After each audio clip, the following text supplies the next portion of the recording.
Okay, my name is Aleya Fraser. I farmed in the past, and right now I'm more of a food safety educator, consultant, and organizer for educational events for farmers. I'm here with my lovely panelists who will introduce themselves. Hi, I'm Lindsay Gilmour. I'm a food safety educator now for about more than 10 years. And I'm working with Chesapeake Harvest and Future Harvest on a food safety outreach program, which is one, and this is one of the things that we're providing to you today to talk about food safety in the time of COVID-19. I'm speaking to you from my dining room in Philadelphia. Hi, my name's Elizabeth Beggins. I'm really happy to be here and happy to have everyone joining us. In the time since this project was launched, I have shifted away from a role with Chesapeake Harvest in food safety education to a different role in farmer outreach and education with a project called the Million Acre Challenge. I'm housed with Chesapeake Bay Foundation, and we're also working with Future Harvest and 4 other different organizations to bring conversation and farmer education to the region around soil health. We're particularly working on a soil health benchmarking study, which could be available to some of our participants. So if that has interest to you and you might want to have an opportunity for some free soil testing, feel free to reach out to me on that. But today it's all about food safety and post-harvest handling, and I'm excited to be here. Good afternoon. My name is Kimberly Raikes. I am the farm manager for White Lock Community Farm in the Reservoir Hill area of Baltimore City, Maryland. We are a member of the Farm Alliance of Baltimore, which is in 18 urban farms within the Baltimore City area. I am also a board member for Future Harvest CASA, and glad to be here. Thank you very much for coming. And can I just say that I've been working with Elizabeth, Aleya, and Kimberly the last couple of years, getting them up to speed to be food safety educators for our region. We don't have enough independent food safety educators, and I'm really excited to know that they are out there with great information and great experience beyond food safety to help all of you. Welcome, everyone. As people are still coming in, we'll just give a quick introduction of the project that we're working on and this webinar, how the flow will go, and how you can interact with us in the future. So this is a webinar about food safety in the time of COVID-19, particularly focusing on post-harvest handling because that's the closest contact to your customers. And we'll be going into more depth about tips and practices for all of those things. This webinar is being put on, it's a collaboration between a few different orgs. We give thanks to Future Harvest CASA for their network of farmers who are here and for a lot of the back-end support. Chesapeake Harvest is located on the eastern shore of Maryland and helps farmers get their food safety certifications. And Local Concepts and Chesapeake Foodshed Network are providing a lot of the back-end webinar support. So please look out for all of these organizations. And as things are being more moved to webinar, check out Local Concepts for their back-end support. In this webinar, we're going to do introductions to the team, resources for farmers. We're going to give guidelines and standard operating procedures for reducing the spread of pathogens on your farm and to your customers. We're going to delve into product quality quite a bit because, yeah, food safety is about quality. It's not just about keeping people safe on one-off events. We're creating a culture of it to improve the quality of food in general. We're going to go into different washing and packing equipment that's helpful in these times and the surfaces that are more or less acceptable to holding on to disease or pathogens than others. Going to go deep into the difference between cleaning and sanitizing. And we're going to leave ample time for questions and answers and resources. So watch this whole webinar, and towards the end, you'll see and specifically where we answer everyone's questions.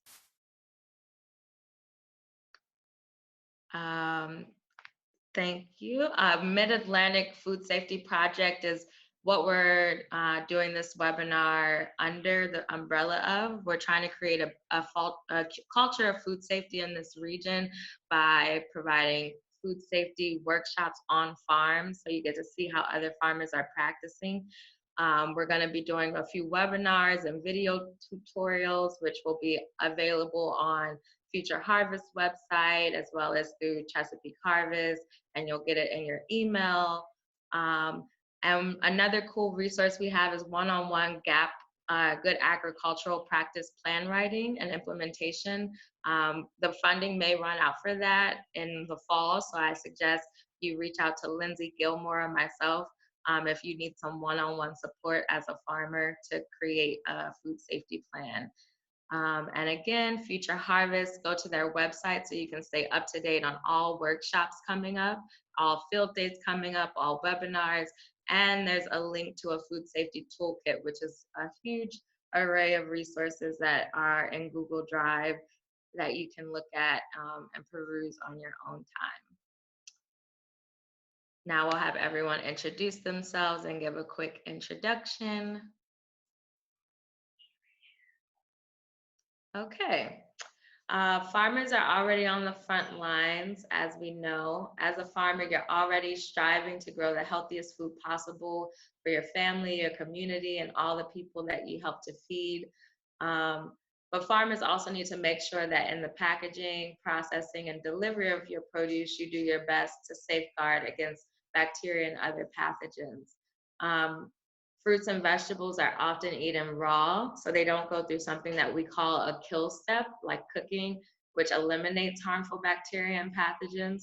So you really need to be extremely careful that those pathogens and viruses aren't making it far on your farm. They're not making it to your packaging line. They're not making it to your farmer's market. So in this webinar, we'll and through the questions and answers, we'll give you examples of how to basically reduce the load of pathogens making it to your customer. COVID-19 in particular is a virus. So as we know, things like bacteria, parasites, and viruses are what we're worried about as humans, and foodborne illnesses. As a virus, it's harder to kill, but it doesn't reproduce outside of its host. So we're going to really talk to you today about how you disinfect and how you even prevent anyone with symptoms of COVID from coming onto the farm or touching produce or packaging produce. So yeah. We have some really good news in light of everything we know about COVID. What it's closest to is the SARS virus, which when that came through a couple years ago, there was a lot of research done, and they've realized that these type of respiratory illnesses are mainly spread person to person, and foodborne exposure is not known to be the route of transmission. So the Commissioner for Food Policy and Response at the FDA released this statement just yesterday that we don't really have to worry about this being a foodborne illness, which means that we won't have to deal with recalls or traceability issues with your food products in relation to this particular outbreak. If you were dealing with something like norovirus or hepatitis A, which is more a gastrointestinal virus, then you would have to worry about it. Next slide. So as we said, according to FDA, there's no indication that this is spread via food, but that doesn't mean we don't have to look out for hard surfaces. We still don't know how long it stays on surfaces or which surfaces it has an affinity to, but there's research that says that it can stay on cardboard, it can stay on metal surfaces, things like doorknobs, things like packaging lines. So there's no better time than right now to review, improve, and reinforce the things that you're already doing to increase cleanliness on your farm.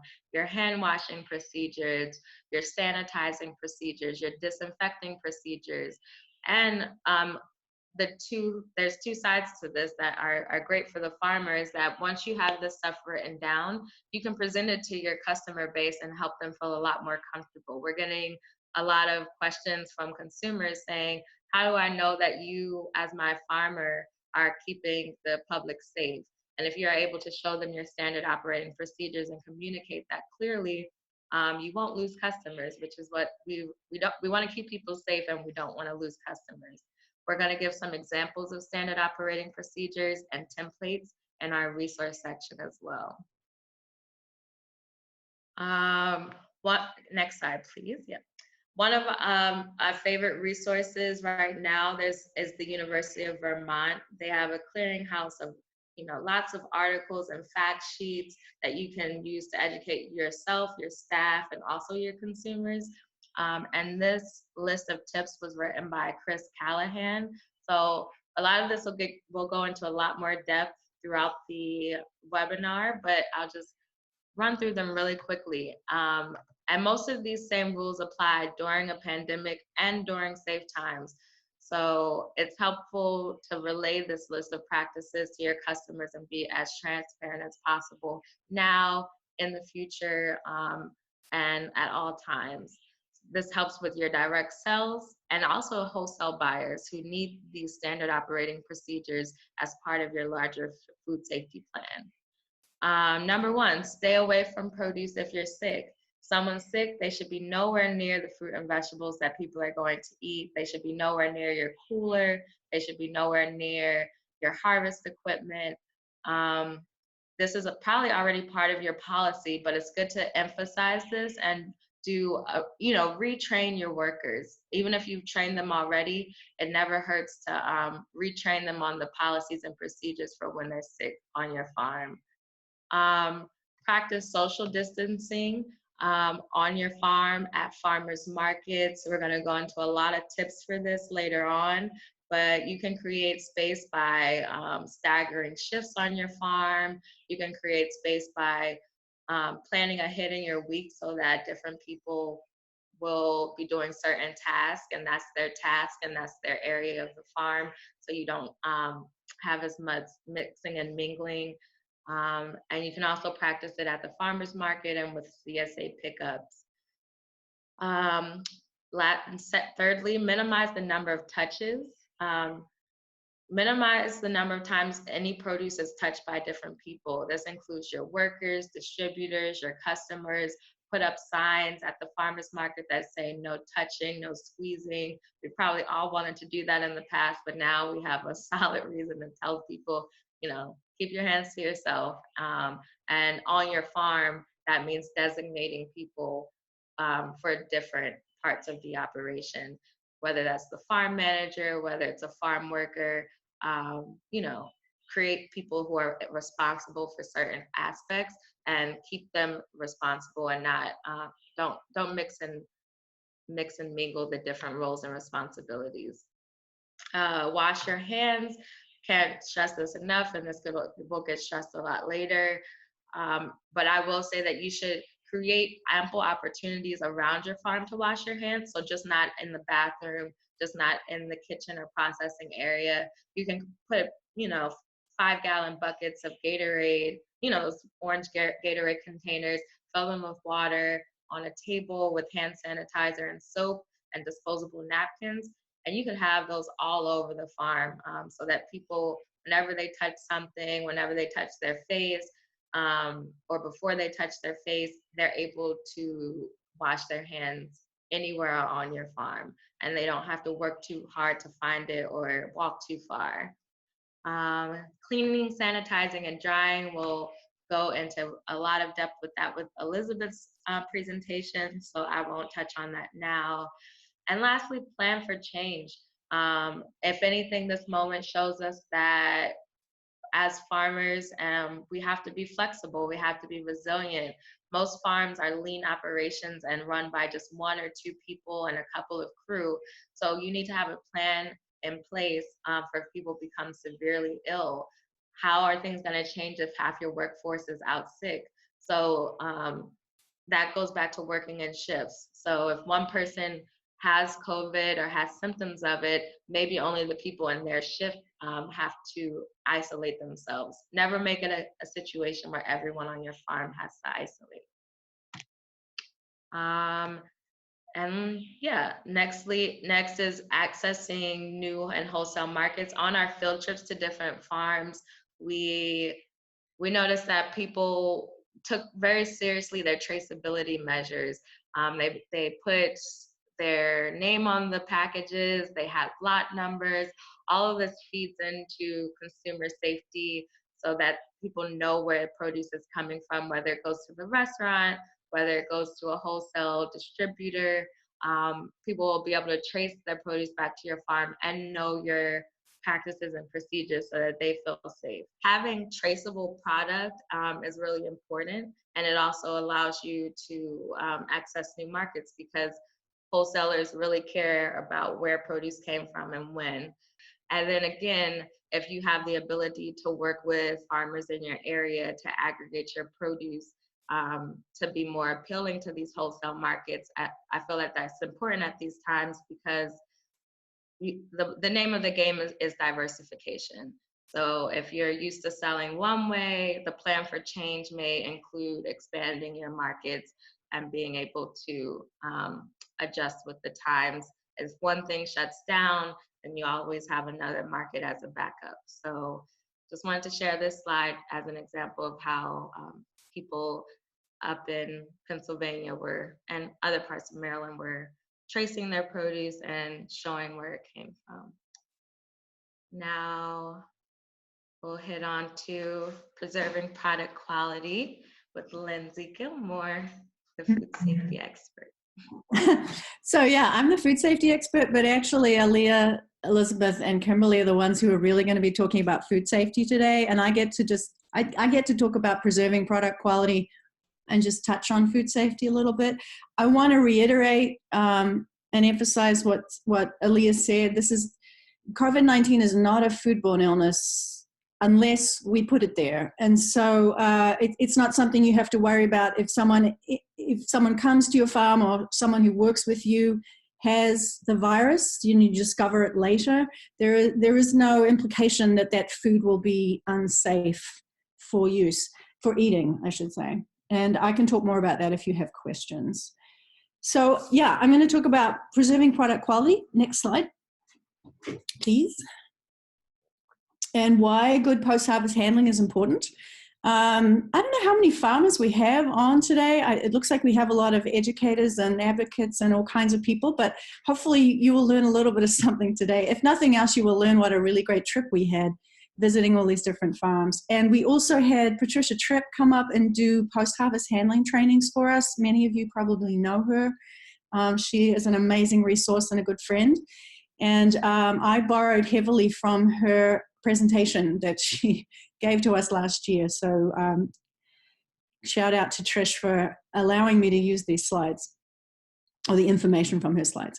So good post-harvest handling preserves quality, reduces losses, increases shelf life, and should protect food safety. Good post-harvest handling includes good food safety. And of course, that can lead to greater customer satisfaction, hopefully greater customer loyalty, and a better price. Next slide. I'm going to also borrow heavily from this product specification manual that Patricia Tripp was one of the authors of this. It's something that we have included in our farmer resources. I believe actually we have to figure out how to share this one, Aleya, because it's a PDF. I don't think it's on the NC State website anymore. I couldn't find it. If there's someone on the call who knows how to find it on the website, please put that in the chat box. That would be great. But this is a really wonderful manual. It's free, which is nice. It's not as comprehensive as the Wholesale Success Manual that I have a link to in my last slide. But it gives you it's a kind of quicker, easier read, and it's got really great information on handling of produce. So I'm going to borrow from that as we go. Next slide, please. So what impacts shelf life? Some of this is going to seem like obvious, common sense stuff, but it doesn't hurt to reiterate. So time, temperature, and humidity are very important. We have to think about respiration and transpiration. Obviously, physical damage. Once you damage something, it's more likely to break down quickly and be attacked by, the pathogens that are already on it, because a lot of things have pathogens on them, are more likely to be a problem if you have physical damage and will cause decay. And then, of course, food safety is a quality issue, and we do not want human pathogens. We try and reduce any chance of human pathogens from getting on the food or the packaging. Next slide. So what are the simplest ways when we're harvesting to manage temperature? So most of you already know to harvest at the coolest time of day, keeping the produce out of direct sunlight or extreme temperatures. It can be hard at certain times of year and in certain parts of the country, but you do your best. I've added a picture in here of a homemade cover on a trailer that was built by a farmer. Unfortunately, I don't know which farm, so I cannot credit them. I'm sorry about that. Then you want to cool the product down as quickly as possible, and if possible, preserve the cold chain as best you can. So we'll talk about that more. Next slide, please. So what are the cooling methods we can use? So there's just room cooling, which is putting your product into a refrigeration unit of some kind. Then I'll talk about forced air cooling, hydro cooling, and just briefly about top icing. So the faster you cool something down, the slower the deterioration is basically the key here. Unless we're talking about things like sweet potatoes and winter squash, but I have a slide on that too. Next. So first of all, room cooling. Get it into ambient refrigeration as quickly as possible. This pack and cool unit is something that NC State has a video on how to take basically a horse trailer and turn it into a cooler in a relatively inexpensive way. So we have that in our list of resources. Next slide, please. So also be warned that chilling injury is an issue, and you need to get to know your products and know their chilling injury threshold. So got a list on here of what are moderately sensitive, what are highly sensitive. Some of this you will have experienced already. I will never forget putting sweet potatoes years ago when I was catering illegally out of my kitchen. My refrigeration in the wintertime was outside, and I put several cases of sweet potatoes on my back porch. Came out the next day, they were frozen, and then they fermented. So you learn the hard way sometimes. But it's good to get to know these things, and the product specification manual that I'm using for some of this information is very helpful for you to understand the optimum temperature for storage. Next slide. Okay, so here is an example of 2 of the pages from that manual, and you can hope you can see this in the little round, the red ovals. For winter squash, the optimum temperature for storage is 50 to 55 degrees Fahrenheit, and the optimum humidity is 50 to 70 degrees Fahrenheit. Contrasted with cabbage, where the optimum temperature is 32 to 35 degrees Fahrenheit, almost freezing, and the optimum humidity is almost 100%, is up to 100%. So very different storage needs for those 2 crops. Next slide. So let's talk about different methods to reduce the pulp temperatures more quickly, or the internal temperatures of products. Forced air cooling is one of the least expensive ways you can use to bring down the internal temperature of crops. I'm using strawberries here as an example for in the next few slides. And this can be done on a small or a large scale. This is kind of a moderate scale in the pictures that I have here. It's inside a pretty large cooler. There are fans already installed in that cooler, and they're just using tarpaulins that have been attached to the wall to cover up the strawberries so that the air is sucked in through the sides when the fans are turned on, and it helps to reduce temperature and also reduce moisture. So this can be used for many different crops. It's particularly useful for the crops that need to either stay dry or be dried out. So Spiral Path Farm is a farm in Pennsylvania that I've been to, and they wash their salad mix and they use forced air cooling to dry it so that it has a longer shelf life. And the different crops need different amounts of time in forced air cooling. There are, I'm not sure if there's a specific guide for that. That's something for us to look for you. And if someone knows of it, please put it in the chat box. So it also means you're handling the product less, and you can put it directly into packaging and then put it in the forced air cooling. So you could field pack something and then put it into forced air cooling, which really reduces the amount of handling and potential damage and contamination of the product. And it is a much more efficient use of energy in your cold storage unit. When Trish came up and did the trainings last year, she set it up with 2 household fans and a sheet of plastic. I think it was could have been just a shower curtain. And she set it up inside a very small walk-in cooler. It was about 10 by 10, not even 6 by 10. And showed that it was possible to do this on a very small scale. And it really helps if you've got a cooler packed full of food to be able to reduce things more quickly. Okay, next slide. So just a quick example, these are strawberries. This mold became obvious within 24 hours of the buyer receiving them. It's caused by Botrytis cinerea, which is very common on strawberries. To avoid it, you want to store the strawberries at 30 degrees Fahrenheit within 1 hour of harvest. Even though the fungus continues, it's slowed down very much by 32 degrees. Next slide. And then in the product specs manual, it's saying best practice is to get it into forced air room cooling no later than 1 hour after harvest and get that temperature down as quickly as possible. So that's a really good example of a crop that would really benefit from forced air cooling and give it a longer shelf life. And it's saying if you can get optimal temperature and forced air cooling, you may have a shelf life of 7 days, which is pretty good for ripe strawberries. Next slide, please. So just as, what am I trying to say? A comparison of different kinds of cooling methods.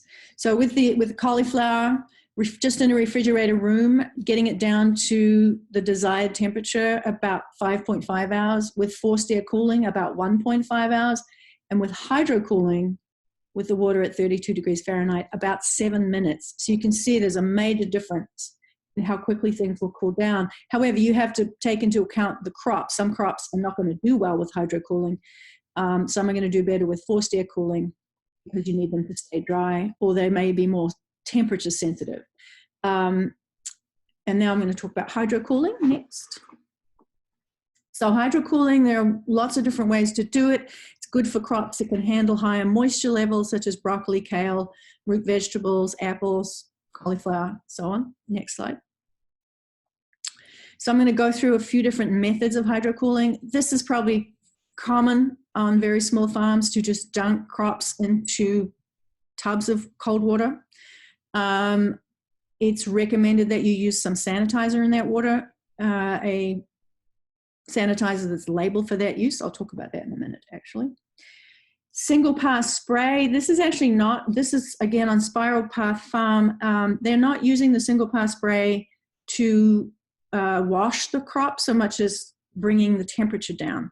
So this is another method of hydro cooling, and it could be something that people do when they're spraying off roots in the warmer months to get rid of dirt. It's also helping to cool the crop down. Next. This is a more sophisticated but still actually home-built hydro cooler that we saw at Sunny Acres Co-op in Pennsylvania. That's a co-op of about 15 farmers that aggregate, Amish farmers that aggregate to sell to the larger retail market.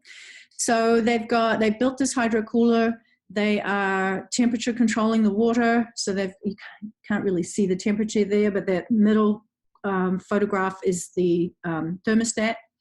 And then they're treating it with a chlorine sanitizer because this is recirculated water. Next slide. This is another hydro cooler, also homemade, looks a lot more homemade. This is at Ephraim Zook's farm. And it's also recirculated. He's controlling the temperature of the water. He's putting field packed wax bins of broccoli right into the hydro cooler, which is what they also do at Sunny Acres. They put the packed product in its wax boxes into the hydro cooler. And I think you can get the temperature of broccoli down in about 30 minutes, depending on how hot it was to begin with, I guess. And then you can see there in the front a barrel of Sanidate. That's what they're using to treat the recirculated water. Next.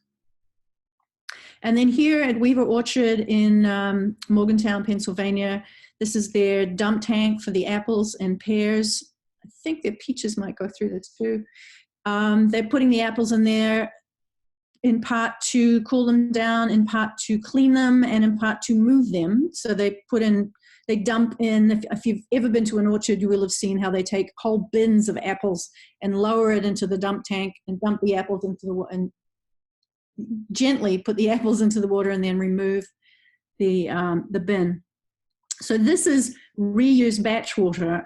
They have to decide how many batches is practical to put into that water depending on the load of the organic load, and they would be controlling the temperature of the water somewhat, although I imagine since they're mostly harvesting in the cooler months, it's not such an issue.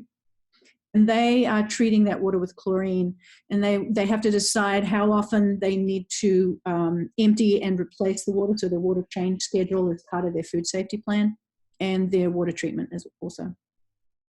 Next. So this is from Penn State. Luc Laborde created this really nice diagram that I use a lot in training. So sanitizer use and hydrocooling is similar to sanitizer use and wash systems, are basically the same thing. So if you have single pass spray and you're using that to hydrocool, you don't have to use sanitizer. And actually, according to the produce safety rule, doesn't require you to ever use sanitizer. GAP certification, however, may be more intense about that.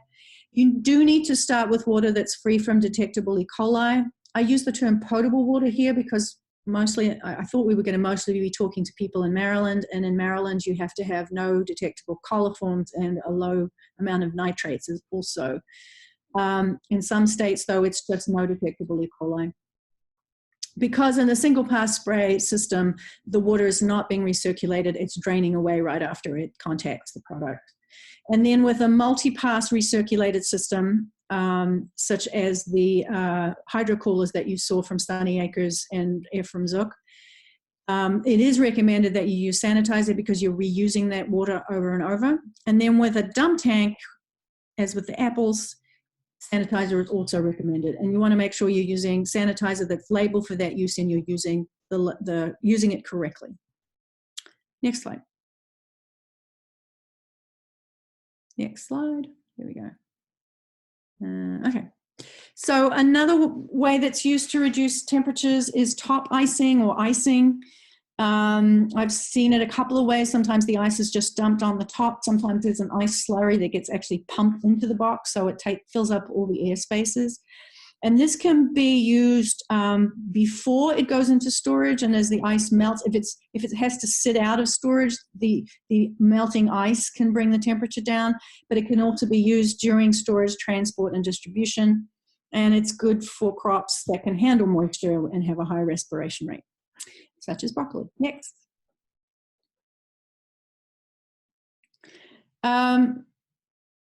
Relative humidity is another way to increase shelf life. Some crops need high humidity, some crops need low humidity. You can increase humidity by using a humidifier or putting wet burlap sacks in the storage area. You can decrease it with fans. The main thing is you get optimum temperature and humidity to get the extended shelf life that you desire. Because the key here is that refrigeration dehydrates. So it's important to think about these things. Next.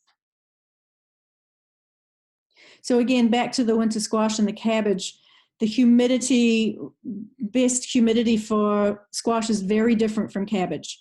So if you have your squash stored in the same place as your cabbage, and it's typically you could be storing both of these things for quite a long time, you may have problems with rot and mold in your winter squash.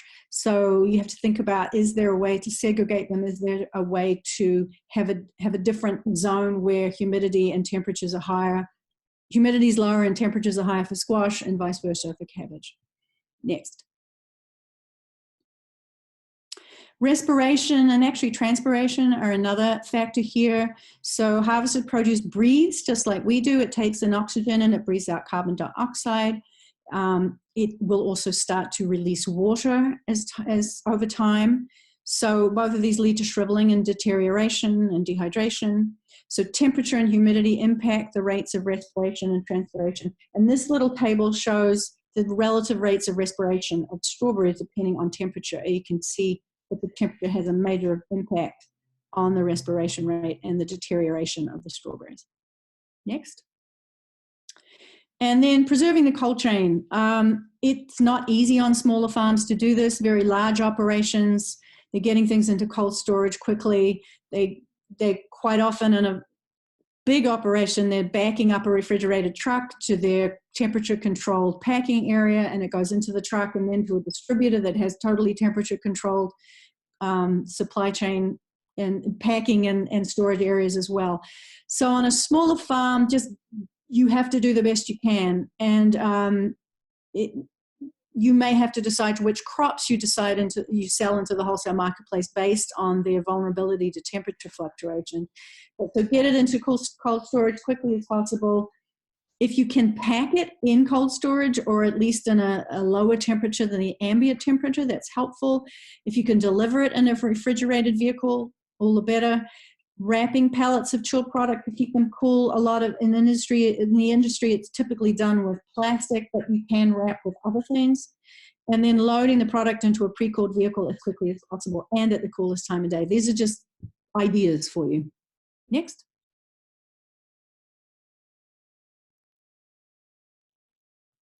Ethylene, just really quickly, most of you know that ethylene ripens fruits, but it leads to spoilage and other produce.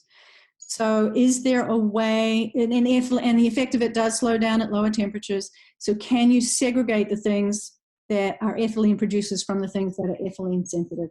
It's not such an issue if you're not keeping things for a long time. So it's over time, products will deteriorate. So if it's an issue for you, perhaps you need to think about some way of segregating them. Even within the same cooler, there may be a way of doing that with curtains, tarpaulins, things like that. Next.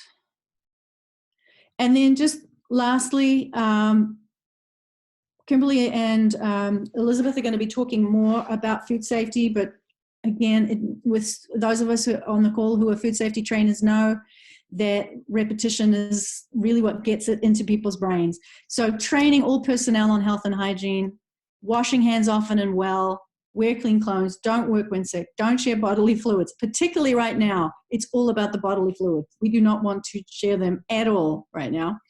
My husband stays in the basement pretty much all the time.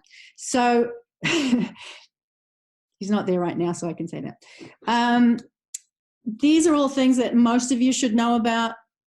Right now, it's that social distancing and not sharing bodily fluids is really the key. And I am going to have a little rant about gloves later on. So moving on to Kimberly, I believe. Is that my last slide? Yes. Oh, actually here, the familyfarm.org Wholesale Success Manual. It costs you $80, but it's amazing. And it's worth every penny. So I would really encourage people, if you don't have it yet, to get this. It has all of the kinds of product specs that you may want to think about. It goes in depth into food safety and in depth into things like how to design your wash pack area. It's a really useful tool. Okay, now I'm done. Thank you. On to Kimberly, and it's 1:13 now, so I just sorry. No, you're fine. You're great. Just giving an update on time. Hello, I'm going to talk to you about the equipment and the variations that you'll see within the slide presentation. As Lindsay mentioned earlier, these information is coming from the farms that we visit here in Maryland, Virginia, as well as Pennsylvania. So you'll see different techniques. We're just going to talk about the washing and packing alternatives. Keep in mind, some of the places that we visited were in Pennsylvania, and they have a little bit of different system and operations than we have here in Maryland. So you may see things that are a little bit different there than what we have here. Varying farm sizes, of course, determine the washing and packing facilities. maintaining a separate area for farm staff to wash their hands and use facilities. As mentioned previously, we have a porta potty on our farm at White Lock Community Farm. Some of you may have your own facilities if you have an office and things like that. It's very important that you have those areas marked and that your staff, your farm staff, is aware of the area that they are supposed to use to wash their hands as well as use the facilities. If there is a need, if you need signage, it can be acquired for you from the Department of Agriculture, or Lindsay can hook you up with whoever you need in your area to get the appropriate signs so that you can post them on your farm. It's very important to have that information posted, as well as when your staff comes to your farm, for them to be trained and know exactly where the facilities and your hand washing station is.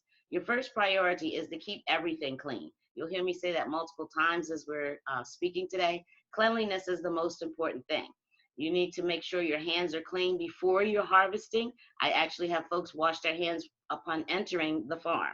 So even before you start doing anything or put on your gloves, we ask that you wash your hands. Washing your hands before harvesting as well as during any daily operation, meaning if you are planting, you're washing your hands and you should be changing your gloves. If you are shifting and going from planting into harvesting, if you're doing seedlings, everything in between each process, you need to wash your hands and exchange your gloves. During harvesting, post-harvesting, and when you're transporting things, your hands should also be clean. Next slide, please.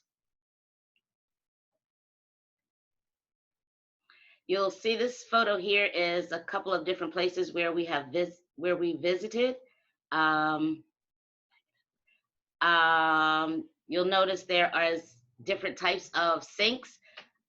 Most of us have the aluminum sinks. You'll notice there are the 3 barrels, which is what we have at White Lock Community Farm. You may only have 2. This one in front of us has the sink as well as the spinner as inside of the sink. Spinners are used to drain out any water and any excess before you're packing. You'll also notice in the top right corner, that was the apple orchard that we visited. You'll notice there are quite a few folks packing and doing things at the same time, and their operation was a whole lot different than most of those that we've seen. On the lower part of your screen to the lower right, you'll see a different type of cleaning station, as well as their packing area with the different boxes. So just a variation of what it depends on, like I said, again, the size of your farm, but it also depends on your station area. We have a very small farm at White Lock and everything is outside. You'll notice in all of these farms that you see on these photos, they are indoors. So that's a luxury that we don't have here in Maryland at White Lock Community Farm, but those areas are nice and clean. You'll notice that they have the packing area to the side that also allows for them to have easy access as they are moving along. Next slide. This is a washing station that is actually converted from a washing machine. You will notice inside is the spinner, which is, they actually manufactured this for themselves, but this is actually an older washing machine that has the inside replaced with a spinner so that things can go through their washing unit and the water can come out of the unit itself. You'll notice that this is in one of the Amish farms that we've attended, and they have made shift, and you can see their sink in the side there as well. So you have a washing station there, and then they take everything inside of the spinner and then place it inside of the washing machine. To your right, you'll notice there is a different apparatus being used there, which is a larger machine that actually takes, there are individuals who are taking them out of the water, placing them on the table, and then it goes through the screening process. So it allows for the drainage to come out, and then you can't see it on the other end, but then there's a packing station at the other side where they're actually going through and making sure that the produce is correct, and it is, we call it perfect fruit, but we all know everything is not perfect. Vegetables and things are not. But then they're packed inside of the bags, and then they're shipped off. Next slide, please. Again, this is another view of the same washing station and packing station that we saw with Lindsay. Cleanliness is the key. Again, your hands have to be clean. If you are packing, or even if you're harvesting, your gloves should be clean. Even if you're wearing a hat, that should be cleaned as well. Your clothes need to be clean. That is very, very important, because things will brush up against you. A lot of farms, even on our farm, sometimes we wear aprons. That is very important. It'll protect your clothing, but it also means that that apron has to be clean. So you can't wear the same apron if you are harvesting. You shouldn't have on the same apron if you are packing. And you shouldn't have on the same apron if you're putting seeds in. Packing equipment needs to be cleaned before and after every use. Post-harvest water should be clean. Your building supplies, and that includes the coolers. Coolers should be washed out after every use. Storage, including your transportation vehicles, need to be clean. If you put things in a crate to transport them, those crates need to be cleaned. If you use the crates to harvest, those crates should be cleaned and sanitized after you're finished with harvesting, and stored appropriately in your shed area, so that you are able to go to that area, or you can send one of your staff to get new crates, knowing that that equipment has already been cleaned. Next slide. Ensure that all staff is trained. Provide facilities and training to allow them to know where things are. You'll notice on this board to the left, there are all of the knives which have been cleaned, and it says all workers must wash their hands with soap and water before returning to the farm, or to any area, packing area. If they go to the restroom, naturally, of course, they need to wash their hands. Basic housekeeping and general hygiene is essential. Practice to implement proper procedure. I say that because when you train your staff, or when you're training a new volunteer, it's important for everyone to have the same information, and it's also important to actually have them physically do it. When we had a hand washing demonstration at the Greener Garden, we actually demonstrated washing our hands, and for the 20 seconds, singing happy birthday 3 times, or counting counting up to 20, using the long method, of course, 1,000.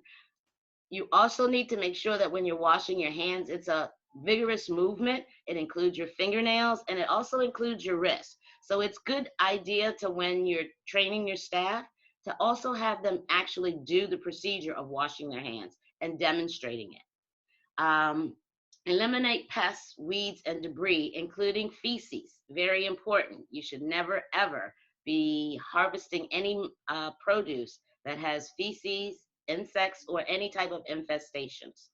I know it's difficult as a farmer to actually walk your fields every single day, but it is very essential. If you see where there has been a pet or anything in that area, it's important for you to rope that area off, isolate that area, and get rid of any infestation, any feces, anything that could cause foodborne illness, or contaminants, or microorganisms. Next slide, please. Inspecting your vehicles. Most of us use our own personal vehicle to transport things to the farmer's market, or to your, we have the Farm Alliance of Baltimore, and we all use one specific cooling area, but it is very important to inspect the vehicle that you will be loading your produce in. Clean and free of physical debris and odors from the previous use. That's extremely important.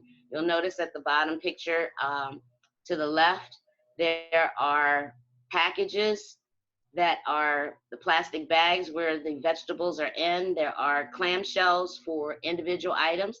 We started this at White Lock Community Farm last year in the summer as a new precaution. As of 2020, we will all be using this procedure. We will be using bags for all of our produce, clamshells and things, so that things are not open like they used to be. You probably noticed that most of the farmers markets that you will attend will probably have these same packaging systems based on the COVID-19. Make sure the refrigerated vehicles that you are using, they are inspected. They should be cleaned as well. This is a trailer container here that has been cleaned out. So that's how your trailer should look. Whatever you're packing your produce in, it should be clean and free of any debris. There shouldn't be any leftover vegetables or leaves on the bottom of the floor from the last time you're using it. Units are functioning properly and proper temperature prior to loading any vegetables on to your transport vehicle. Next slide. Next slide. Standard operating procedures, as Aleya mentioned in the beginning, we will have quite a few links later on that'll give you information as to templates and things as to making your own. But standard operating procedures, I'm just going to read this, outlines the tasks necessary and procedure for performing performance in your packing area. List your standard operating procedures and food safety plan on site and visible for any of your employees as well as volunteers or anyone that's coming through your farm, especially your customers. Write clear and concise for all to read and understand. Make sure that your standard operating procedures have been tested, which means you as the farmer or you as the writer needs to pass it off to someone else and allow them the opportunity to follow those standard operating procedures to be sure that it is understandable, that it's something that everyone on your farm is able to understand. And if it's not, then we need to revamp it so that everyone, no matter what their education level is or their age, is able to understand what your standard operating procedures are. Whether it's harvesting, whether it is packing, whether it's washing your hands, how to clean produce, there should be a standard operating procedure for all of these. Cleaning and monitoring cold storage areas, there should be one standard operating procedure. Inspecting the vehicle prior to loading your fresh produce. Cleaning vehicles used to transport fresh produce. Implement cleaning and sanitation practices, ensuring the correct procedures. Monitoring pests, cleaning and sanitizing solutions should have a standard operating procedure, as well as your produce wash line. So if you have a triple sink and you're using your solution to wash and you're going through the rinse process, all of that needs to be in your standard operating procedures so that everyone, even if you're not on site, if you're in a different location, everybody's following the same procedure and everything is done each time the exact same way. So please make sure you do have standard operating procedures for every task that is on your farm.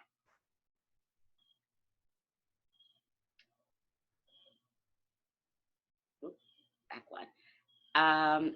The slide before that mentioned, the picture that you just saw was a gentleman, and I was, when I talked about making sure your clothes were clean, your hat is clean, you'll notice as he's taking those apples out, one, he doesn't even have on gloves.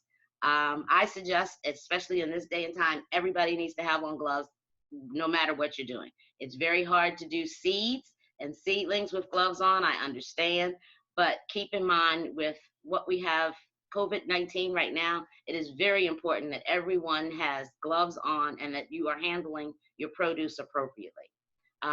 Standard operation procedures for staff requirements, your gloves, your apron, whatever it is that you require on your farm for handling and packing your produce, make sure that there is an operating procedure for it and that your staff follows it. You'll notice on the next picture on the right, there's packaged produce, which is actually on the floor. At White Lock Community Farm, we put everything on a crate. We don't even harvest, use our, whatever we're collecting our produce from, we put that on a crate. It's not on the ground. So please try to elevate from the floor any storage with a crate, shelves, anything that you have that's accessible. You can even turn over a milk crate. Anything is better than having it directly on the ground. Next slide. Okay, Thank you, Kimberly. Thank you. And I encourage everyone to use that Q&A box and ask any specific questions of Kimberly in particular as a farmer who is implementing these practices, you know, using gloves, using these SOPs. And we do have some questions in there, so we look forward to answering at the end. And here we'll move on to Elizabeth.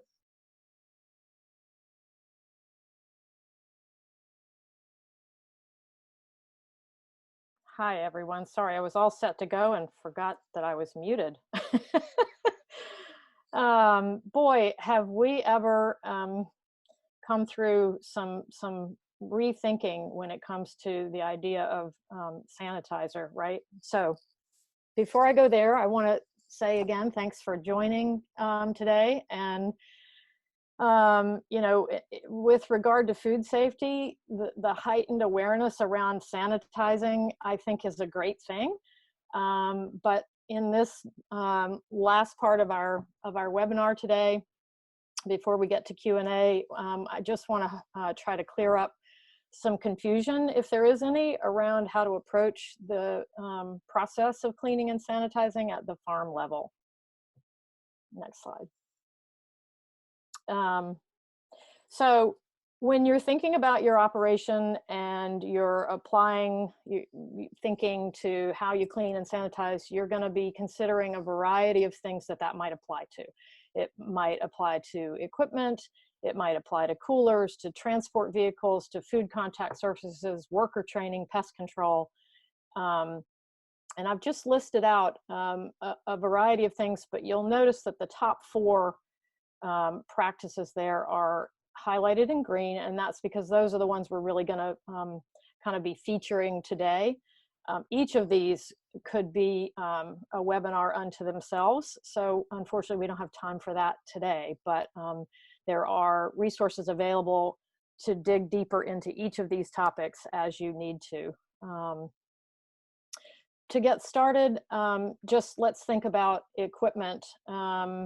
So some of the pictures you've seen earlier in the presentation today, if you're using wash pack machinery, are your belts and brushes that move the produce along dirty or damaged? Have you an opportunity to establish a cleaning and sanitizing program and an SOP around that process? What do your packing areas look like? Are there birds roosting up in the rafters of the pole building that maybe you've got your packing tables underneath? Could you put up netting or close open doors in order to prevent entry from birds or other kinds of pests? What about your harvest containers? Are they easily cleaned? Are they designed for single use? Can you replace broken ones, or can you retrofit something in a safe way that makes it easier for those processes to fall within cleaning and sanitizing guidelines? Remember that your cooler is another area of concern, and I think it was mentioned earlier that you need to be cleaning out. And when I say cooler here, I don't mean necessarily a transportable one. I'm thinking more of a walk-in style. And what about the fan in your cooler? Is there a condensation issue there? And how can you handle that? And what about how the produce is leaving the farm and getting to your customers? Is your transport vehicle clean? Food safety risks can be reduced by cleaning your vehicles, or requiring, if you're using a trucking company, to make sure that their vehicles are clean. Next slide.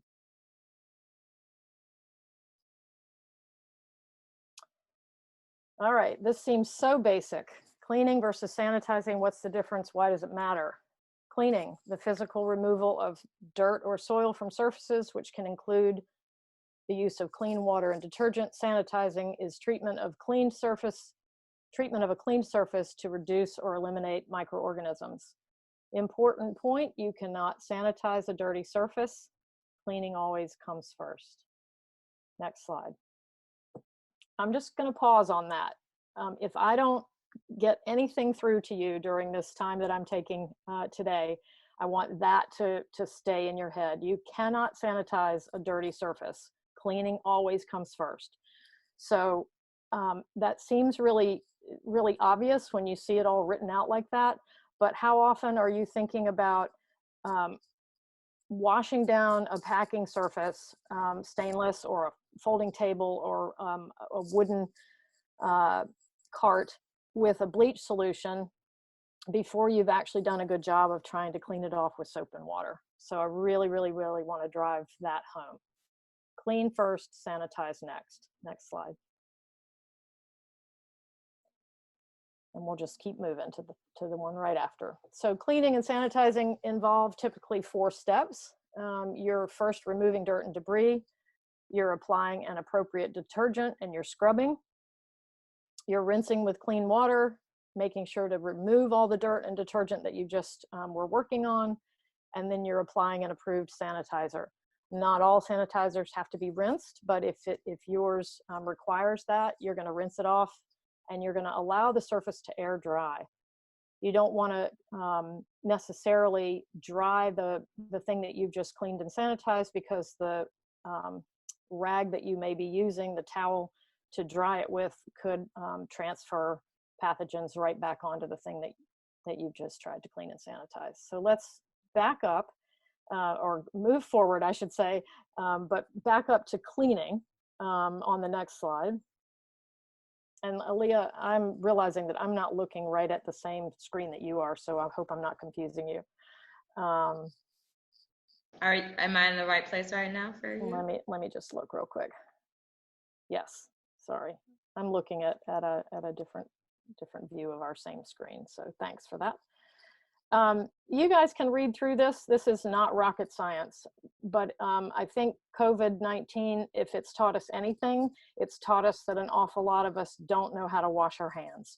So cleaning is a little bit like that. The first thing you have to do is remove soil, dust, and grease and microbes from the surface. I want to just point out here that microbes kind of get a bad rap, but they're not all bad. So I don't want you to think that you're removing every bit of microbial activity that exists. That's not really possible, and it's not something you want to be aiming for, but you're looking to reduce pathogenic type microbes. You're using soap or detergent to scrub the contaminants from a surface. You're rinsing off larger debris before scrubbing, just to make your scrubbing process more effective. Wetting, scrubbing, drying, rinsing and drying, air drying, and always using potable or drinkable water during the cleaning process. Next slide. Sanitizing. Remember that soil, grease, dust, all of those things inactivate the sanitizing quality of the solution that you're using. So in order to decrease the number of microorganisms, you have to also make sure that you've cleaned and rinsed first. Are you noticing that I'm talking about this a lot? I think it's an important point also to realize that sanitizers are considered pesticides because they do kill microorganisms. So like you would with any kind of scheduled pesticide, you need to be sure you're following all the label directions and any relevant state pesticide regulations that would apply. You also, in a similar vein, need to make sure you're considering the safety of your workers and the environment in which they're working. You're going to be thinking about water quality and pH and corrosiveness. All of those things may come into play as you're using particular sanitizers. And making sure that you're using sanitizers that are approved on food contact surfaces based on the label information. Next slide.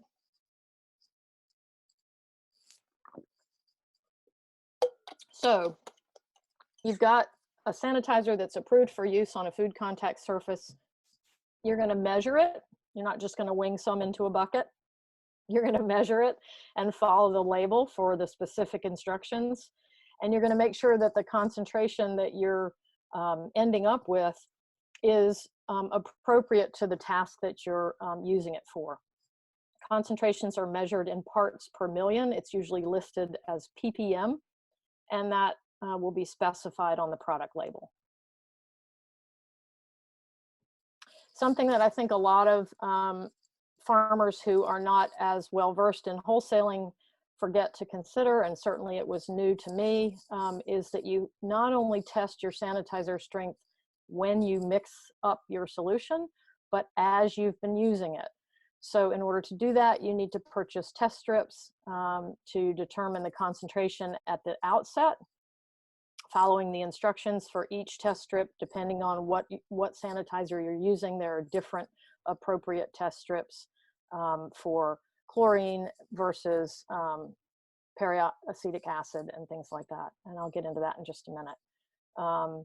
After you've been using the sanitizer, whether it's to in, let's say, a dump tank like Lindsay was showing earlier with the apples, or if you're cleaning off harvest baskets, you need to be checking whether the concentration of your sanitizer is still up to the task of that it's being asked to do. They lose effectiveness over time due to exposure to air, organic materials, soap, and other factors. So we need to be sure that we're testing and adding more sanitizer as needed. Next slide. Kimberly spent some time talking about SOPs. This is a good example of one of the ways that an SOP could be used. It's your cleaning and sanitizing process. First, you're wetting the area with potable water to rinse off any debris. Second, you're scrubbing the surface with soap or detergent and potable water to physically remove soil. You're rinsing the surface with potable water, then you're applying sanitizer, and you've followed the manufacturer's directions. You're allowing the sanitizer to remain in contact with the surface for the recommended amount of time. Different applications have different set times. So if you're cleaning a working surface versus a harvest basket versus produce, the sanitizer may need to be in contact with that surface for a longer or shorter amount of time. You're allowing the surface to air dry. And as I mentioned before, don't use a cloth towel because they can just recontaminate the surface.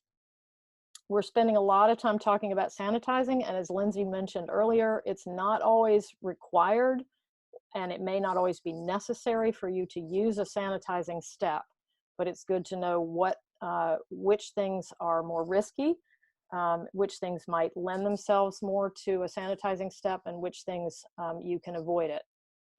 We typically like to say avoid it if you can, and find other safe ways to handle that particular part of your farm operation so that you don't necessarily have to include a sanitizing step. A good example would be if you are harvesting root vegetables, and instead of putting them into a tank of water, a situation where they're going to be swimming around in the same soup as the batch before and the batch after. An alternative to that is to spread them out on a screen of some sort and just single pass spray, and let that be the process for removing any soil or debris that came in from the field, and let that be it. You don't necessarily have to then find a step to sanitize root vegetables in that way. So that's just an example. Next slide. So the Produce Safety Alliance, who are the folks that are responsible for the Produce Safety Rule curriculum that many of you have heard about, the FSMA Produce Safety Rule for vegetable and fruit producers. They have a list of labeled sanitizers for produce, and it includes more than 70 different items. It's pretty easy to get lost in a list like that. I think we can provide that resource for folks who would like it. But today I just want to focus on two of those many that are out there and available to choose from. That next slide. So those are Sanidate 5.0 and germicidal bleach. Many of you have heard about these or perhaps are used to using them. I just want to point out that Sanidate does come in different strengths, and germicidal bleach is not necessarily the same as the bleach that you're going to throw in to whiten your whites and brighten your brights. It's a different product altogether. Next slide. Sanidate on the left is produced by BioSafe Systems. It's not as easy to find as some other kinds of sanitizers. It, in my experience, I've needed to order it and have it shipped. I don't have anyone near me that stocks it on their shelves. Some of you may be in different circumstances, because I know we have folks from all around the nation participating today. So what I've listed here are just a couple of options for being able to access Sanidate 5.0 through an online ordering opportunity. And there probably are many others. These are just two that are pretty accessible to most folks. Sanidate, in case you don't know, is a mix. Oops, I'm sorry. Go back to that other slide for me. Oh, no, you didn't move. I did. Sanidate is a mix of hydrogen peroxide and peroxylic acid. It comes in, I think the smallest container is like 2.5 gallons. And it's a pretty big investment, somewhere between $150 and $200 for that container of sanitizing solution.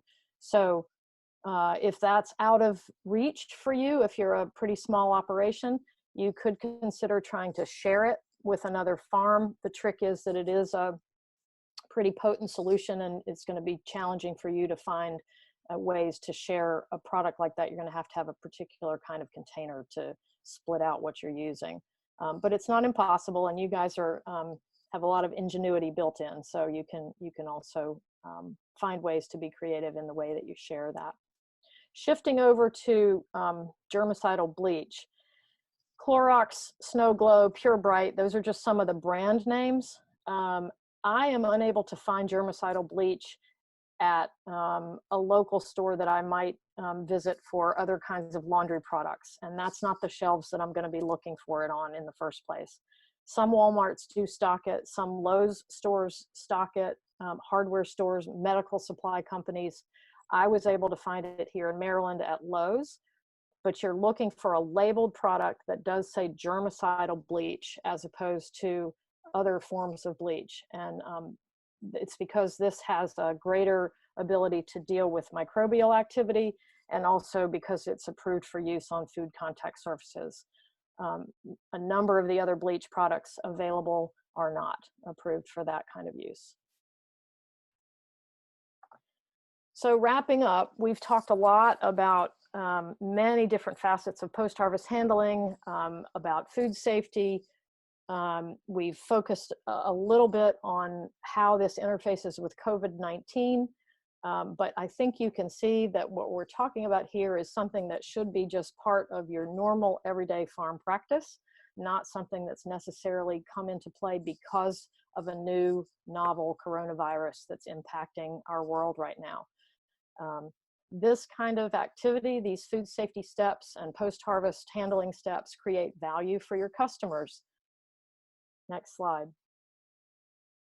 And it creates value for you. It reduces the likelihood of contamination. Next slide. It improves efficiencies. How many times are you searching for something if you're in a disorganized situation and it just won't appear for you? But in a system like this, where you've got harvest buckets nicely elevated, stored in a way that they're easy to find, they're already clean, it actually makes your farm process that much more effective, and you save time, and saving time means saving money. Next slide. Putting in place solid post-harvest handling practices and food safety practices has the opportunity to gain you customers, because you will have a higher product quality. You'll have a much more relaxed farm operation, hopefully. It sets you into a path of becoming food safety certified through GAP or harmonized GAP, or some of the other opportunities that are available for audited food safety certification. Next slide. All of the things that we've talked about today increase quality. And even when it doesn't seem as though making sure that your food safety, making sure that your food contact surfaces are free of pathogens, when you think back to some of the slides that Lindsay had, where we've got strawberries that can grow mold in less than 24 hours, if you've got processes in place to minimize the risk of that, you're going to have higher quality food in the long run. And finally, all of these practices prolong the shelf life of your produce, which is something that is of huge value if you're trying to store, if you're selling into wholesale markets and those customers may not be using the product in the same day. As a population, we have learned that we like to buy our food and put it in our refrigerator or in our kitchens and not necessarily consume it in the same day. So this is a huge advantage for the end use of your product. And that wraps up, I believe, my portion of the program. Thank you. Thank you. Thanks for everyone who stuck with us. We have about 10 minutes till 2. So if anyone has to leave and I had a burning question, just write it in the Q&A and it'll still be on the recording. So the panelists will stay on a little bit longer to make sure all the questions are thoroughly answered.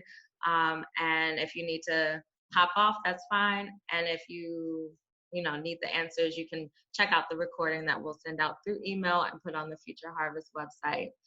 We'll also share this PowerPoint so you can have links to all of these resources on this page. And again, here's all of our information. I'll leave this up right now while we're answering questions, so you have our emails and our phone numbers. So it was really amazing to see that we had people from all over the world, all over the country tuned in. A lot of people are already implementing a lot of the practices and had some really good questions about COVID-19 in particular and their operations in particular. So I'm going to ask some of the questions that are here. A lot of them we will probably hand off to Lindsay, because she's also done a lot of research on this, and yesterday helped lead a COVID-19 call for farmers, which will be on Future Harvest website as well. So some of the questions on COVID in particular, and then I'll go on to post-harvest handling questions. So does the virus live longer on some surfaces as opposed to others? What about cardboard? Is there a way to sanitize cardboard? Do we have answers to those questions? Right. So what we've heard is that it's hard surfaces that we really have to be worried about. There are plenty of surfaces we could be touching: our clothes, cardboard boxes, plastic bags, etc. So I think the key here is we can't really control how long it will stay on surfaces. So the key is to keep our hands clean so that we're not spreading it onto surfaces. We've been told by the FDA that there is low risk, very little risk of contracting the virus from food or food packaging. And I would say that cardboard boxes would fall into the food packaging category there. And there is no way to sanitize cardboard. Or disinfect, actually. We're talking more about disinfection than sanitizing, disinfecting, I should say, than sanitizing at this time. Normally, we're just talking about sanitizing. Disinfecting is actually a kill step, as opposed to sanitizing, which is more of a preventing cross-contamination. It's a little gentler than disinfecting. Mm-hmm. Also, someone asked, can you please go over specific new things farmers need to know for battling coronavirus? On the webinar yesterday, you spoke about bleach and other things. Do you have a list of those? I do. I'm just going to go over what I said yesterday. Actually, why don't I share my screen quickly here? Mm-hmm. Hold on. Go back to Zoom. Aleya, did you stop share your screen? Oh, no, she didn't yet. Go ahead and stop share. Okay, now I can share.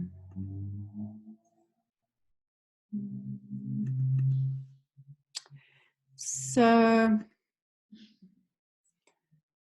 I'll just make this bigger. Yep. Now I can't see because I've got all the questions up. Hang on, let me get rid of the questions. So some of the stuff we've already talked about, providing fully stocked hand washing stations and or sanitizer.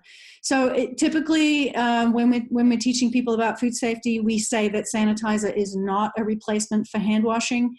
Right now, during this crisis, if you have to use sanitizer, but better yet is actually washing your hands with soap and water and drying them. Masks are not necessary unless they are being used by people who are sick or being used by people who are working with the people who are sick. So do not use masks because we don't have enough of them unless you need to.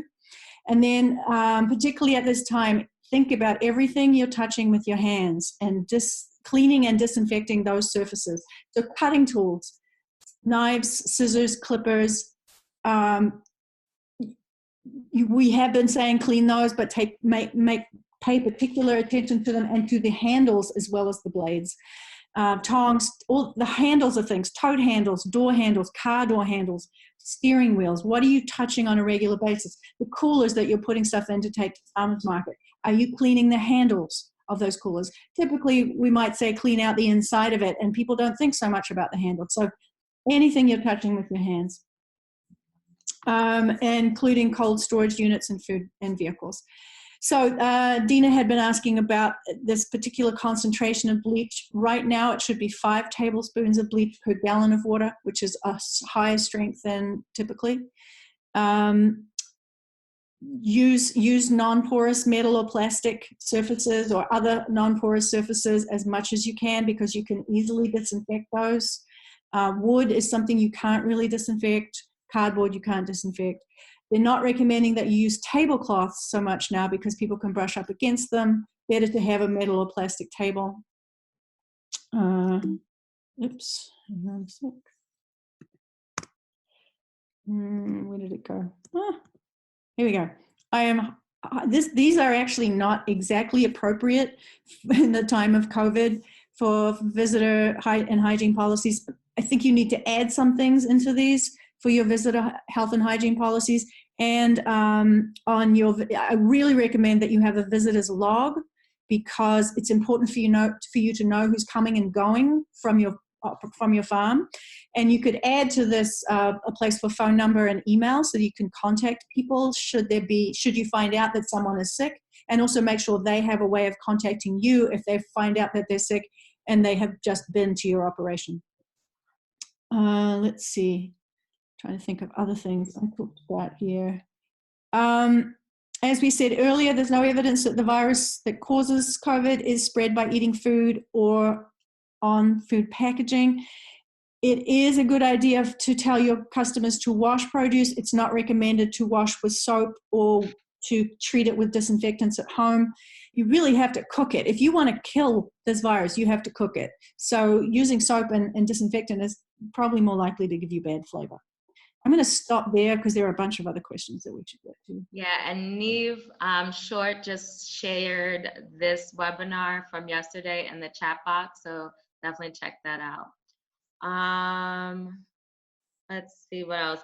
Are there any sanitizers that have been proved to kill COVID-19? Yeah, and the EPA has put out a list of sanitizers that they have said, yes, they haven't actually exactly been approved, but they're good enough. I mean, they haven't been through the whole process, but they do believe they probably kill other things that are like COVID-19. We have that list in our resources. And BioSafe says that Sanidate will also kill it. But again, it's used more as a sanitizer than a disinfectant, so it's possible you need to use it at higher strength. And thank you, Robbie, for adding that list into the chat box. We'll share it. We'll share that.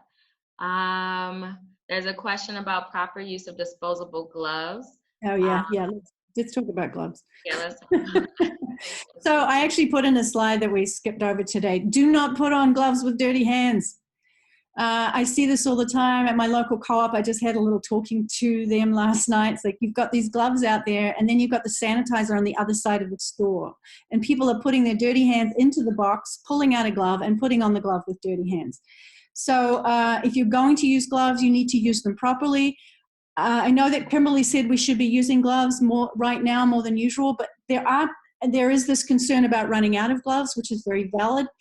Clean hands are as good as gloves, as far as I'm concerned, in most instances on a farm. It's when you're with the general public, and when you're packing food that's going to go out to the general public, that will be a good time to use gloves. When you're on the farm, I don't think it's necessary to use gloves. It is necessary to have clean hands, however. And if you are going to use gloves, wash your hands first or sanitize them. Right now, normally I would not say use sanitizer, but we're kind of in an unusual situation. Wash your hands or sanitize your hands.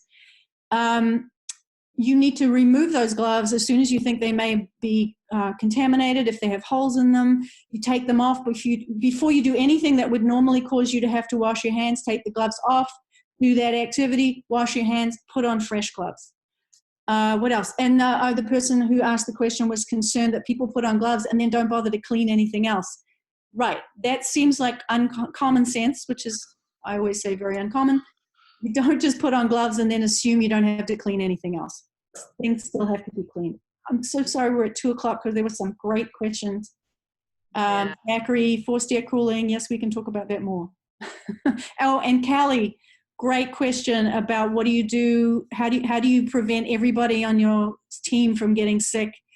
Callie Fraser, sorry, I'm not saying your name correctly right now, Callie. I'm rushing. But from CAF had a really good question and suggestion in there about what to do if you think to prevent all of your team getting sick all at once.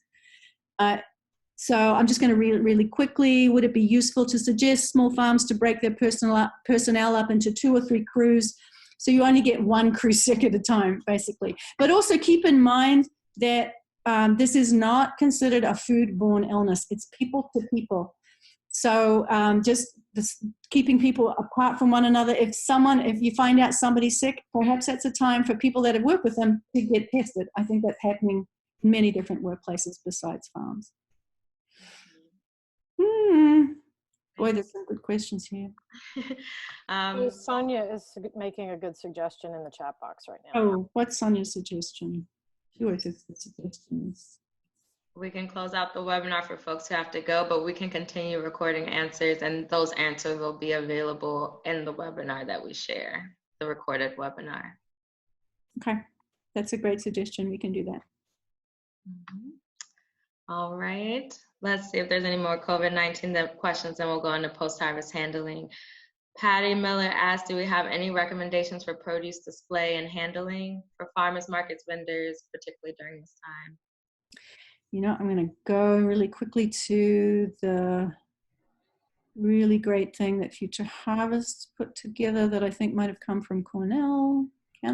While you're looking, Lindsay, I just want to say thanks to everybody who came. At one time, I think we were up over 100 participants, so that's really exciting that folks are engaged and wanting to learn. And I know a lot of you need to move on to the next part of your day. You're welcome to stick around. But we can, if you need to hop off, you're welcome to do so, and we'll get the recording put together so folks can hear the answers at the end. So in answer to Patty's question, there is a document in our resources called Safety Protocols for, well, food distribution and purchasing, but that particularly for farm pickup, CSAs, and farmers markets. And recommendations here is don't allow customers to touch products on your table. Consider placing a table in front of your products and you stand between the table in front and the products that are behind you. This happened at a conference I was at a couple of weeks ago. Instead of having a buffet, they put a table out. All of the servers were behind that table. The buffet was behind them. They plated up the food and then put it on the table. So people can't actually breathe or spit or cough on the food. It's too far away from them. Have 2 people at the stand, 1 person taking the money, 1 person getting the customer's products. The person handling the money should wear gloves and should change their gloves when they touch anything other than money. Really encourage people to pay using a card or exact change. And if they can prepay in some way, it would be easier with on-farm sales. If you run a credit card through Square, enter the number in manually rather than touching the card is another suggestion. And then another one is to wear long sleeve shirts when dealing with the public. if you decide to wear gloves, be sure to wash your hands before and after use. And so you could wear long sleeve shirt and gloves, or just long sleeve shirt and clean gloves. But I guess the gloves are protecting you in that instance from someone else touching you. Okay. Do you want to move on to another question? Yeah. Okay, I like this one from Dina about innovative ways farmers can create social distancing, like chalk to create markings for people to stand. Is that something anyone's heard or seen? Okay, social distancing, like using chalk. I can, it's not in a farmer's market or farm situation, but the local grocery store here in the town where I live now has taped X's on the floor so that when customers are waiting in line, they know that those X's denote 6 feet apart. It's certainly something that could be replicated anywhere. I'm curious about how to sort of manage traffic flow in situations like farmers markets myself. I'd love input on that.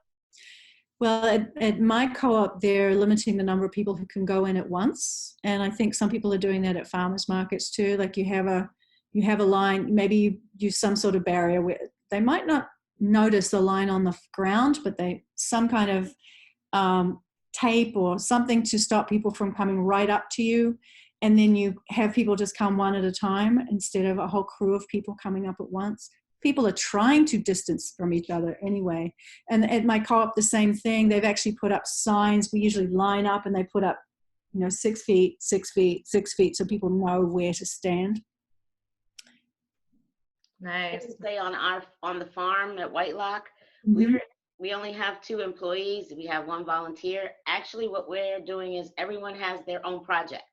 If you send out whatever your tasks are for the week, everybody has their own project. So if Joaquin is doing compost and he's on the other side of the field, if Dana is broad forking, then she's in one area, and most of the time I'm inside of the hoop house. So that gives us that separation as far as being on the farm. So like I said, it's best to have whatever your plan is for the week and let your staff decide what it is that they would like to do and let them do it in that area so that everybody's working on a separate project, so we're not near each other.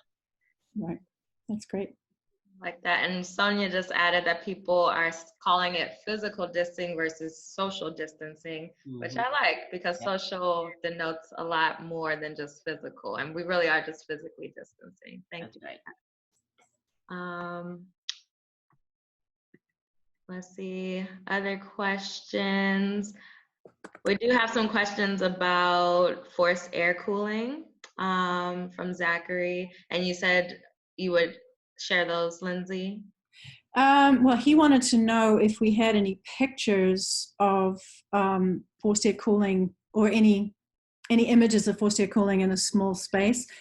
I did, actually, I think, Elizabeth, you had put that in the resource list. There's a video from NC State that Trish did that shows, has best practices for cooling and relative humidity, and it has in there a little bit of video footage of setting up a small scale forced air cooling thing with the fans, and they just use a curtain in that. I think I don't know if Lindsay, you or Kimberly or Aleya were able to get pictures or footage of our post-harvest workshops. I was never able to be on site when that was happening, but I don't know if anybody else got. Mine were terrible. I ended up just deleting them. Did Aleya, Kimberly, did either of you get pictures of that? No. Yeah, I was so disappointed because we can find some stuff for that and make sure. Yeah, well, NC State has a whole fact sheet. I mean, there's a lot on how to set up forced air cooling. Besides the video, there's a fact sheet as well, and it has a diagram. So we can share that with Zach. Well, I don't know if we're going to share directly with Zachary, or we're just going to put it in our resources. I think we just add it to our resources. Yeah, we can add to resources, and I have Zachary's email too, because they had to hop He on. also wants to talk about food safety, so we can go there in person and talk about it. We can bring I have the fans and the curtain. We can set it up for him. My trunk is still full of Sanidate, signs, curtains, fans from those workshops. If disinfecting is more than sanitizing, can you explain the difference in practice? I think, Lindsay, you mentioned that. Yeah, I was actually I know I have something that talks about the difference between sanitizing and disinfecting. So disinfecting, we know from our training, is to prevent things from cross-contaminating. So you clean something and then you spray it with sanitizer just sort of as an extra precaution, or you put it in water to prevent something that has a pathogen on it, having the pathogen float through the water. Basically, it keeps the water potable. Whereas disinfecting is a kill step. So it's a much stronger solution of whether it's hydrogen peroxide or chlorine or whatever it may be, ammonia, quaternary ammonia, all the different things people use for disinfecting. Disinfection is a whole other topic. Disinfecting is very strong, and there's actually a question on the FDA Q&A on COVID-19 that says, can we use, I think it's, I don't know how to pronounce it, quaternary ammonia, can we use it to wash our hands? And they say, no, that's not a good idea. Basically, you can take the skin off your hands. So basically, it's the difference between reducing risk and actually killing the pathogens, or in this case, the virus. So what they're talking about now is disinfecting, not just sanitizing surfaces. And, the Clorox wipes that everybody's using, that kind of stuff, they say it's a disinfectant. Bottom line is, I'm not an expert on this. I would need to look up some, and I do have somewhere a sheet on the difference between sanitizing and disinfecting. I can look for right now. I see a good point about mask. Sonia mentioned that she's read, and people probably have seen, that the distance that these airborne particles are spread could be larger than 6 feet. So on your farm and enclosed air-conditioned spaces, like coolers, walk-ins, offices, would it be smart to wear a mask or any type of mask? Well, they're not recommending it simply because we're going to run out of masks. Well, not simply because they don't think it actually is that helpful. Because, they're basing, meaning the Center for Disease Control and the FDA, they're basing it on previous experience with virus outbreaks and saying that masks, it's just not necessary to wear a mask unless you're sick or you're working with people who are sick, or perhaps if you're particularly vulnerable. And there are a lot of questions about the efficacy of the masks if they're not particularly designed to keep out small particulate matter. So if you're wearing, a piece of cloth, unfortunately, it may not help. And if you're wearing a surgical mask, that too may have a limited ability to be useful. So until you get the right kind of mask, and we really need to be reserving those for our healthcare workers, you may be not really serving the purpose you want in the first place. Jumping around a little bit, and I think we just have a couple more minutes of questions. For affordability reasons, when and where should a product like Sanidate be used versus a bleach solution, and do's and don'ts on bleach? So yeah, folks want to know, can they just use one or the other? They have to use both? They can use both. And, I know I've worked with farmers who they're using chlorine in their dump tank because it gets really expensive to use Sanidate in the dump tank where you're having to change out the water frequently. So they use the Sanidate to sanitize food contact surfaces. There are organic farmers who will only use Sanidate or some other OMRI approved sanitizer, and so they will just eat the expense because they believe they really don't want to use chlorine in their operations. But even with organic certification, you're allowed to use chlorine in certain applications because it's a low strength. So you have to, if you're organic, you have to talk to your organic, read about your organic requirements and regulations and talk to your certifier. So yeah, you can use both chlorine and Sanidate, and reserve the Sanidate for things that don't use quite as much of it. The other thing is to try and buy it with buy a larger quantity and share it with others, so that you're not taking on the whole cost yourself. Kim, are you using any Sanidate, or are you still using chlorine?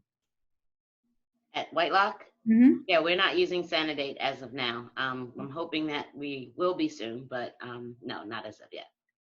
Well, we might end up giving you some. Wonderful. That would help. This is being recorded, right? It is. I have it in my trunk. We need it for some. Well, we're going to use it for the workshop we're doing at your farm. So Okay, we great. might just get left with you. We'll see. That would be fantastic. Aleya, I tried to answer some of the questions in the Q&A ahead of time. So hand washing and gloves questions, I tried to answer those. Just for anyone else that needs to know, I did type it in, but we use Laundry City for all of our gloves. So they get transported to Laundry City and I pick them up. So that helps us out a lot from buying the disposable gloves, especially since now you can't find them. But that's a helpmate. If you have an abundance of gloves, just every 2 weeks, take them to the laundry place. It's like $20 for, I think it's a few pounds or something. So, it's a economical these way. are your reusable gloves, right? Yes, these are the reusables. Yep. We send them to Laundry City. Yes.